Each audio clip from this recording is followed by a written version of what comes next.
Era el verano de 1985 y por ello en aquella ocasión fuimos de vacaciones a un lugar llamado Laguna Meles. Nos habían contado que era un lugar muy bonito para vacacionar. En este viaje fuimos Luisa, Miguel, Magda, Rey y yo. Era una zona dentro de la montaña. Llegamos por la tarde y buscamos un buen lugar para acampar, luego de avisar al cuidador del lugar, el cual al saber de que nos quedaríamos, nos dijo que lo pensáramos bien, pues en los últimos días varias personas habían dicho que habían pasado cosas raras en aquel lugar. Claro que pensamos que era para crear el ambiente del lugar. Luego de acomodarnos en uno de los bungalows, nos dirigimos a nadar. Todos íbamos hablando y gastando bromas, hasta que Luisa dijo: ¿no les parece que todo está muy silencioso a pesar de ser vacaciones? Rey le contestó que posiblemente era porque llegar a ese lugar costaba un poco, por el camino poco accesible o bien muchos vacacionistas habían elegido otro lugar. Llegamos a la orilla de la laguna y decidimos meternos, sin embargo yo no estaba tan seguro puesto que como toda mi vida le he pasado en la ciudad, nunca aprendí a nadar. Sin embargo todos me animaron a que me metiera al agua. Empezaba a anochecer y nosotros seguíamos en la laguna cuando escuchamos unos gritos cercanos a donde nos encontrábamos. Al principio no entendimos qué pretendían decir. Nos acercamos a la orilla y entonces oímos que decían: salgan de ahí y vayan a casa, vamos, ya es tarde, salgan, salgan. Salimos del agua y nos acercamos a ver quién gritaba. No era nada menos que el cuidador del lugar. Al preguntarle cuál era su desesperación, nos dijo inicialmente que no era permitido estar en la laguna durante la noche, cosa que nosotros no le creímos del todo, y le volvimos a preguntar por qué su insistencia. Entonces nos dijo que el guardia anterior había renunciado porque había encontrado unos cadáveres a la orilla de la laguna no muy lejos de donde nos encontramos, con señales de haber sido torturados, o mejor dicho, como que se les hubieran querido comer, pues le faltaban varias partes del cuerpo. Por eso es que ya casi nadie iba y mucho menos se quedaba en ese lugar. El nerviosismo se apoderó un poco de nosotros, y las chicas quisieron que nos vayamos de ese lugar. Sin embargo había dos cosas por las que no lo hicimos. Primero, para salir a la carretera principal, para tomar un bus era poco factible, pues igual corríamos peligro, y la otra es que al final de cuentas nosotros los hombres no le creímos del todo, puesto que nunca se supo de una noticia de esa naturaleza en los periódicos o noticieros. El guardia se retiró, dijo que iba a ver a otro grupo que también había acampado. Esa fue la excusa perfecta para tranquilizar a las chicas. Nos dirigimos a nuestro bungalow, preparamos una fogata enfrente del mismo y nos dispusimos a comer y beber algo. Luego de unas bebidas embriagantes ya se nos había olvidado los que no contó el guardián. Miguel y Magda decidieron dar un paseo. Antes de que se apagara la fogata todo el resto decidimos ir a dormir. Luego de un par de horas Luisa me despertó, diciendo que nuestros amigos no habían regresado. Yo en forma de broma le dije que no se pusiera celosa, que aquí estaba yo, Rey. Claro que esto no le hizo mucha gracia. Para tranquilizarle le dije que si quería saliéramos a esperarlos. Volví a prender la fogata. A todo esto ya se me hacía también raro porque no habían regresado. Ya pasaba de medianoche y cuando decidimos ir a buscarlos, desperté a Rey y los tres comenzamos a caminar por la ruta que nuestros amigos habían tomado. Gritábamos sus nombres pero no respondían. Yo tenía la sensación de que algo o alguien nos estaba observando entre los árboles. Cuando llegamos a la orilla de la laguna vimos una cosa flotando. Cuando nos acercamos casi nos morimos del susto. Era Miguel. Luisa comenzó a gritar y Rey entró al agua para tratar de sacarlo. Yo no lo hice, pues no sabía nadar, no iba a ayudar mucho. Sin embargo cuando Rey se acercó a Miguel algo lo jaló bajo el agua. Él comenzó a patalear y mover los brazos. Nosotros solo gritábamos hasta que Rey desapareció. Junto con Luisa comenzamos a correr hacia el búgalo, pero por el susto habíamos botado nuestras lámparas, por lo que se nos dificultaba el caminar. Caímos varias veces, y detrás y alrededor escuchamos como gruñidos y susurros, ruidos de ramas que se quebraban. Apenas logramos llegar, entramos y aseguramos la puerta, luego cesó. Por un momento pensamos que todo esto había acabado cuando algo cayó sobre el techo, y el bungalow comenzó a moverse. Se oían gruñidos, arañazos, susurros y un insistente golpeteo del techo. Luego todo quedó en silencio a no ser por el golpeteo del techo, y duró casi todo el resto de la madrugada. Cuando al fin cesó, Luisa y yo decidimos salir, puesto que ya estaba amaneciendo. Salimos corriendo hacia la entrada buscando al guardia, cuando llegamos le contamos de lo ocurrido y este llamó a la policía del lugar, a nosotros nos trasladaron a un rústico puesto de salud, pues estábamos en estado de shock, luego de recuperarnos nos pidieron que declaráramos y nosotros le contábamos lo que habíamos vivido. Al preguntar por nuestra amiga Magda, uno de los policías dijo: ¿recuerdan ese golpeteo que oían en el techo? Era ella que se había trepado ahí tratando de escapar, golpeaban para la dejaran entrar. Yo pregunté por qué no había gritado o dicho nuestros nombres, y el agente respondió que no lo había podido hacer puesto que le habían arrancado la lengua y parte de los labios.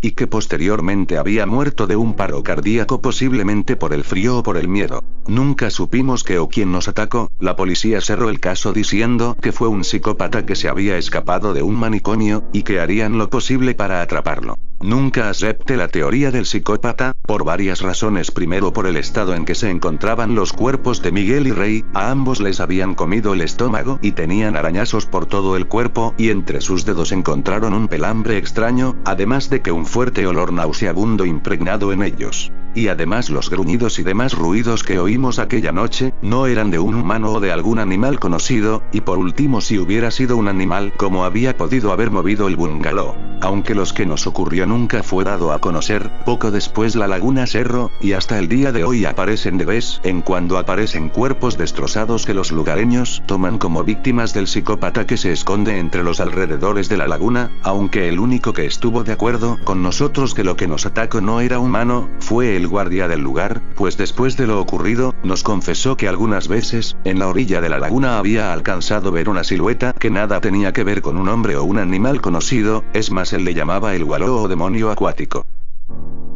Karina es una chica común de 15 años, sus padres se llaman Adrián y Marisa, ellos se separaron hace ya 5 años y Karina había estado viviendo con su padre. Adrián y Marisa vivían en ciudades diferentes. Este año Karina ingresaría a la preparatoria, la cual se encuentra en la ciudad que vive su madre, así que Karina decidió mudarse con ella para no tener que viajar a diario. Marisa recibió a Karina contenta porque al fin pasarían más tiempo juntas ya que no convivían mucho desde que ella y Adrián se separaron. El primer día Marisa le mostró a Karina algunas cosas de la ciudad, entre ellas el recorrido que haría desde su casa a la escuela, la cual se encontraba a 10 calles. Marisa trabajaba hasta las 9:30 p.m. todos los días, así que podría llevar en su auto a Karina a la escuela por las mañanas, pero ella debía regresar caminando y preparar su comida. En su primer día de preparatoria le fue muy bien a Karina, sus compañeros eran buenos con ella y pronto encontró amigas con las que se llevó muy bien. Las clases terminaron como lo harían todos los días a las 3 p.m. Karina se despidió de sus amigas y emprendió la caminata que desde ahora debería hacer todos los días hasta su casa. Todo marchó normal hasta que llegó a un gran parque que se encontraba entre la escuela y su casa. Era muy lindo y estaba lleno de personas, así que decidió pasar por en medio de este para acortar camino y llegar más rápido a su casa. Karina llegó a las 3:30 p.m. a su casa, se preparó la comida e hizo la tarea que tenía para el siguiente día. Cuando anocheció, Marisa llegó del trabajo y Karina le contó lo bien que le había ido en su primer día y las amigas que había conocido, además de que también le comentó a su madre sobre el atajo que encontró para llegar a casa más rápido, pero fue algo a lo que Marisa no le dio mucha importancia. La semana transcurrió normal para ambas. Karina iba a la preparatoria y regresaba a su casa a las 3 p.m. y siempre cruzaba por el parque, y en la noche su madre regresaba del trabajo. El viernes llegó y en la escuela todo marchó normal para Karina. Cuando llegó la hora de la salida, sus compañeras le pidieron quedarse para hacer la tarea juntas en la biblioteca, a lo que Karina accedió. Ya en la biblioteca decidió llamar a su madre para que no se preocupara. «Mamá, hoy me quedaré en la escuela hasta tarde haciendo tarea con unas amigas», le dijo Karina. «Ok, está bien, hija», respondió Marisa algo distraída y después colgó. Marisa estaba algo estresada con las labores de su trabajo, por lo que le contestó rápido a Karina, pero al colgar recordó que tal vez le debió haber dicho a Karina que el parque era peligroso de noche. Ya se había sabido que hace tiempo algunas chicas habían desaparecido ahí. Pensó que debería decirle que sería mejor que lo rodeara, así se quedó viendo su celular un rato, pensando en si debería llamarla de nuevo, pero después de un rato reaccionó y pensó que no había por qué preocuparse y solo siguió con su estresante trabajo. Karina y sus amigas terminaron su tarea a las 8:30 p.m. Salieron de la escuela y se despidieron. Como siempre, Karina tenía que regresar sola a casa. A esa hora ya había oscurecido, por lo que sintió un poco de miedo, pero pensó en que su casa no estaba tan lejos y se apresuró. Como su madre no le advirtió nada acerca del parque, decidió cruzarlo como siempre. Aunque a esa hora ya no se veía nada de gente, ella pensó que estaría bien y no de esa forma llegaría más rápido. Cuando dieron las 9:30 p.m. Marisa salió de su empleo. Como seguía algo preocupada por Karina, subió a su auto y se dirigió a casa lo más rápido que pudo. Unas cuadras adelante se detuvo en un semáforo, lo que hizo crecer un poco más su angustia. También que delante de ella había una camioneta grande cerrada, que creyó le estorbaría al tratar de arrancar rápido, así que aprovechó el alto para mandarle un mensaje a Karina. Hija, ¿te encuentras bien? Ya voy para la casa. Después de enviarlo a la luz del semáforo cambió y Marisa arrancó, tratando de avanzar lo más rápido posible. Por alguna razón ella tenía un mal presentimiento, trataba de ir más rápido pero la camioneta frente a ella le tapaba el paso, por lo que tocó el claxon para que la camioneta acelerara, pero la única respuesta que recibió fue que el conductor sacó su mano por la ventana para hacerle señas de mal gusto. En ese momento recibió un mensaje de Karina. Sí, mamá, estoy bien, Fue todo lo que alcanzó a leer antes de que el auto diera un ligero salto por pasar por encima de algo que había tirado la camioneta de enfrente, que por fin había acelerado. Marisa se detuvo y bajó del auto para ver qué era lo que había tirado la camioneta. En ese momento lo que vio fue la imagen más atroz que se hubiera imaginado ver en su vida. Sin poder evitarlo, un grito de terror surgió de lo más profundo de su ser. Las lágrimas brotaron de sus ojos y se arrodilló a su lado impotente. En el suelo se encontraba su hija muerta. Su tez era pálida, su cuello se encontraba roto, su ropa completamente desgarrada y tenía marcas de golpes y cortadas por todo el cuerpo. Su mochila de la escuela yacía tirada a un lado suyo. Los policías llegaron al lugar y se llevaron el cuerpo. Después de algunas pruebas le dieron el resultado a Marisa. Su hija había sido brutalmente violada y golpeada por varios hombres. Eso ya había pasado antes en la ciudad. Chicas eran levantadas en el parque y después de violarla las arrojaban en la calle. Los culpables no habían logrado ser capturados. Marisa estaba completamente destrozada. Después de terminar las pruebas, los policías le entregaron la mochila de Karina con todas sus pertenencias, entre las que venía su celular, el cual escondía en una bolsa que tenía hasta el fondo. Por la caída estaba completamente arruinado, pero Marisa recordó que justo en aquel momento había recibido un mensaje de Karina, por lo que sacó su celular para leerlo completo. Quedó completamente en shock al ver lo que decía aquel mensaje. Sí, mamá, estoy bien, tomé el camino largo tal como me dijiste y ya estoy en casa, te espero para la cena. Marisa no se pudo explicar cómo era eso posible y no se lo contó a nadie. Adrián la culpó por lo ocurrido y ella entró en depresión, pero durante el entierro de Karina algo más extraño pasó. Recibió un mensaje, uno que la hizo cubrirse la boca y llorar nuevamente. Mamá, saldré con mis amigas al cine, nos vemos al rato, te quiero. El mensaje provenía del celular de Karina, el mismo que tenía completamente arruinado en una caja bajo su cama como recuerdo. Pasaron días y meses y los mensajes nunca dejaron de llegar, mensajes diciéndole que se quedaría con sus amigas o saludándola. Algunas veces incluso parecía como si le respondiese a algo que ella le dijo, pero cuando ella trataba de mandar un mensaje a ese número, su celular solo marcaba error. Marisa no ha podido olvidar aquella imagen de su hija muerta en sus brazos en medio de la calle, pero cada vez que recibe uno de aquellos extraños mensajes, le reconforta saber que tal vez en alguna realidad ella decidió llamar de nuevo y advertirle a Karina que no pasara por el parque. Son las 3:30 p.m. Hoy es el cumpleaños de Marisa y acaba de recibir un mensaje que dice: feliz cumpleaños de nuevo, mamá, te tengo una sorpresa para cuando llegues a casa. Durante los últimos 2 o 3 años, he tomado largos paseos por el bosque justo detrás de mi casa.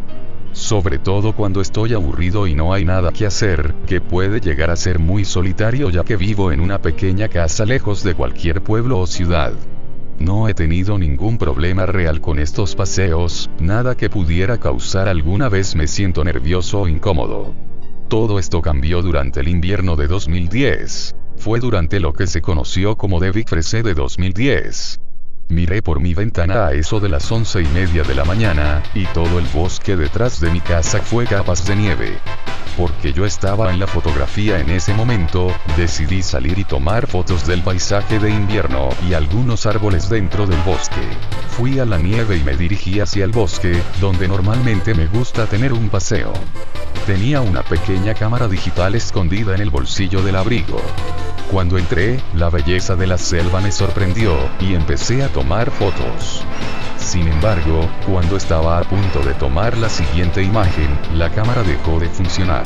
No pensé mucho en eso, y simplemente decidí continuar caminando de todos modos. Ahí es cuando comencé a tener la extraña sensación. La nieve dejó de caer, los sonidos de los pájaros dejaron, y el viento frío abrasador se detuvo.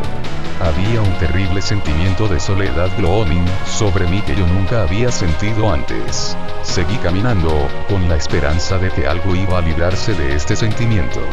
Incluso algo como un graznido de un cuervo, a pesar de que no es un sonido agradable, que por lo menos me hizo saber que no estaba sola. A medida que continuaba este paseo, hubo de repente un fuerte crujido, y luego un ruido de algo estrellándose en el suelo del bosque desnudo. Salté y miré detrás de mí, y me di cuenta de que uno de los muy pequeños árboles yacía sobre un costado. Mis ojos recorrieron el bosque, pensando que alguien, o algo estaba detrás de mí. No vi nada.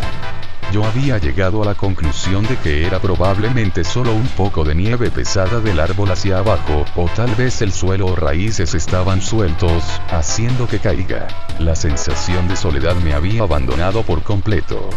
Una nueva sensación vino a mí, la sensación de que me estaban siguiendo, a pesar de que era poco probable que hubiera nadie más en el bosque. Me acerqué de nuevo, esta vez mucho más rápido. Yo no sabía si volver o seguir caminando. Decidí continuar como pensé que sería poco probable que algo estaba detrás de mí. Como yo estaba caminando, hubo otro fuerte crujido. Miré hacia abajo, pensando que había entrado en un palo, pero no había palos a mi alrededor. Entonces miré detrás de mí. Tal vez era un pájaro, me dije a mí mismo. Recorrí el bosque de nuevo, esta vez por más tiempo, buscando desesperadamente la fuente del ruido. Entonces, lo vi. Mis ojos se fijaron en esta alta figura muy por delante de mí. Era un hombre de altura, se puso de pie junto a un árbol, y el tronco de un árbol cubierto la mitad de su cuerpo largo y delgado. Por lo que vi, tenía un largo y grueso capa oscuro que cubre cada centímetro de ella. Sin piel u otras características del cuerpo eran visibles. Estaba completamente inmóvil, sin moverse en lo más mínimo. Me alejé lentamente, sin apartar los ojos de ella. Pero cuando mi pie crujía hacia abajo en la nieve espesa, resultó. Tenía 2 agujeros cortados en la tela de la capa. Sus ojos no eran visibles. Nos miramos el uno al otro durante un minuto antes de que decidiera darse la vuelta y alejarse. Yo no quería alejarse de él, ni tampoco quiero verlo. Seguí caminando. Mi mente estaba en un completo desastre. No sé si estaba siendo tonto porque me daba miedo. Quizás es solo un hombre alto con un manto, dando vueltas tratando de asustarme como una especie de extraña broma, me dije a mí mismo.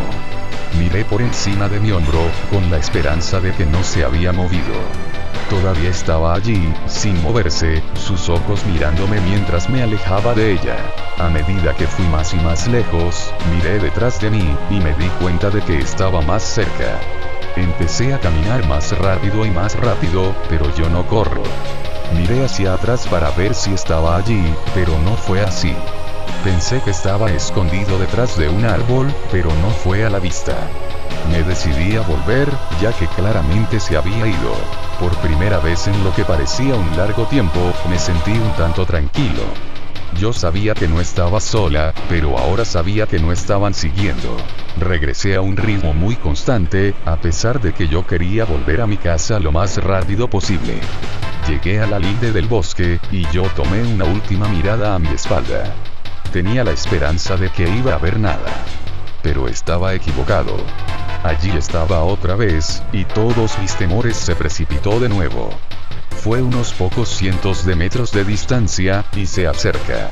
Se movía majestuosamente a través de la nieve y más allá de los árboles. Traté de ignorarlo, a pesar de que yo estaba demasiado aterrorizado. Salí de la selva a un ritmo rápido. Mi corazón latía con fuerza, y rápidamente corrió de vuelta hacia mi casa. Miré hacia atrás, solo para ver que hacer su camino de vuelta al bosque, sus ojos fijos en mí constantemente, sus gruesos ojos negros se clavaron en mí. Su manto rozó las ramas de los árboles en forma de bits de nieve, cayeron hacia abajo sobre su capa. Entonces, ya no estaba. Su árbol como cuerpo desapareció entre el follaje de los bosques. Por un momento, me sentí seguro. Cuando volví a mi casa, cerré todas las puertas, y cerré las cortinas. A pesar de que yo no sabía lo que era, sabía que me acechaba mientras yo estaba en ese bosque. Por lo que sé, podría haber sido un hombre tratando de asustarme. Pero sé que nunca voy a volver a entrar en ese bosque de nuevo después de esa experiencia. Fue una experiencia extraña.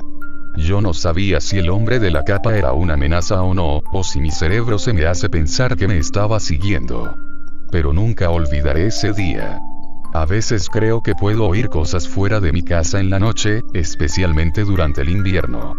Tal vez es solo mi mente, o tal vez todavía está ahí fuera. Había sido un largo día de invierno, estaba decidida a ver la televisión hasta dormir. Debido al clima, nuestro sistema de cable tenía muchas interferencias, así que decidí ver un canal local. No había nada interesante, solo noticias, pero una en especial llamó la atención de mis padres, y la mía también. Al ver la primera imagen, mis ojos se llenaron de lágrimas instantáneamente. En nuestra ciudad, las calles se congelan debido a las bajas temperaturas. Los accidentes de tráfico abundan aquí, ya era algo habitual, pero las cosas cambian cuando es un ser querido quien está bajo los escombros. Comenzó a llover, a montones, mientras escuchábamos el reportaje y las lágrimas comenzaban a caer. Según el reportero, en la tarde, hubo un accidente en la avenida principal. Reconocí esa motocicleta, era la de mi hermano Daniel. Él se había peleado con mis padres esa tarde, así que salió de la casa, se subió a su motocicleta y arrancó, a toda velocidad. Tuve un mal presentimiento, pero no le di importancia, ellos siempre peleaban. Entonces, el teléfono sonó, mis padres lo cogieron rápidamente.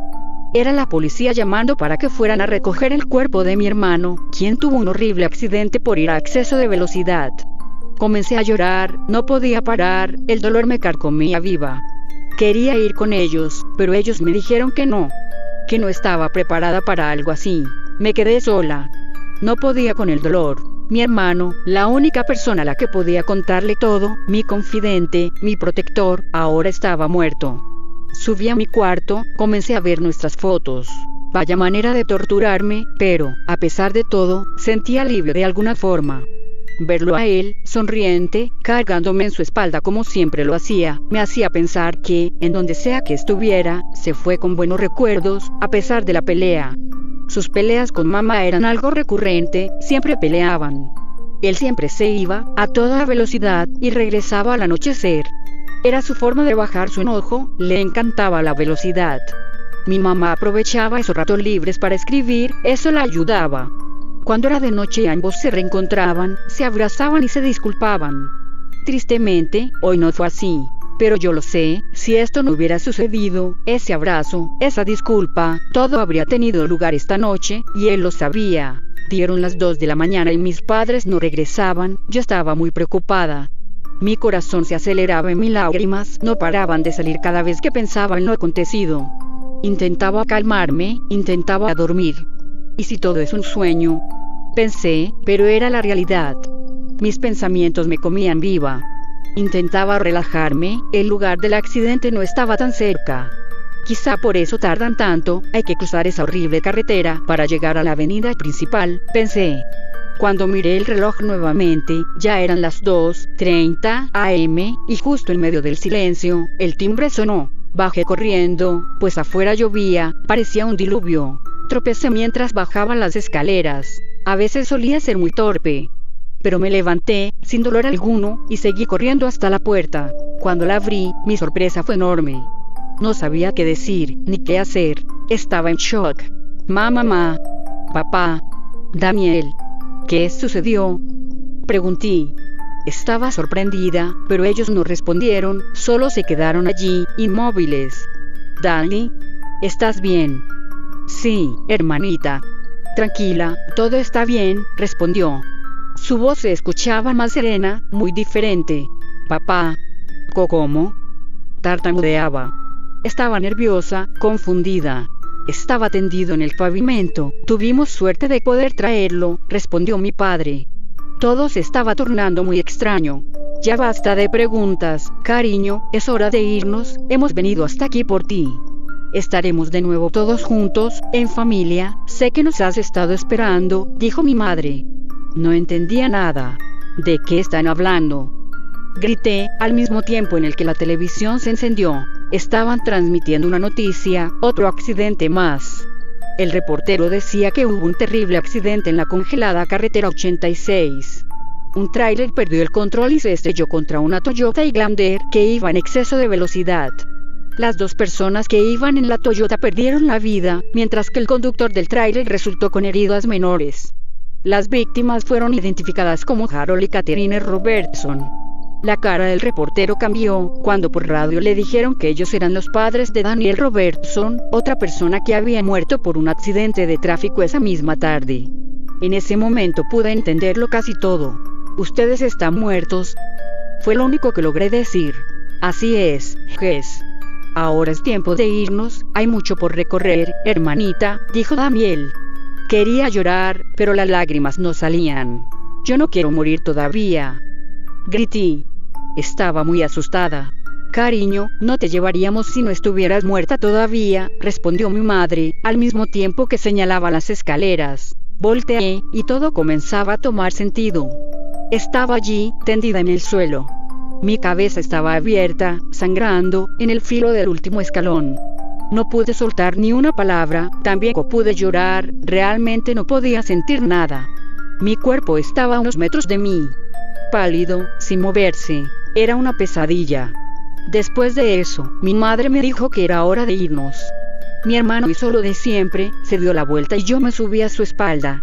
Pude ver la felicidad en su rostro, pues estábamos todos juntos de nuevo, listos para vivir una nueva vida.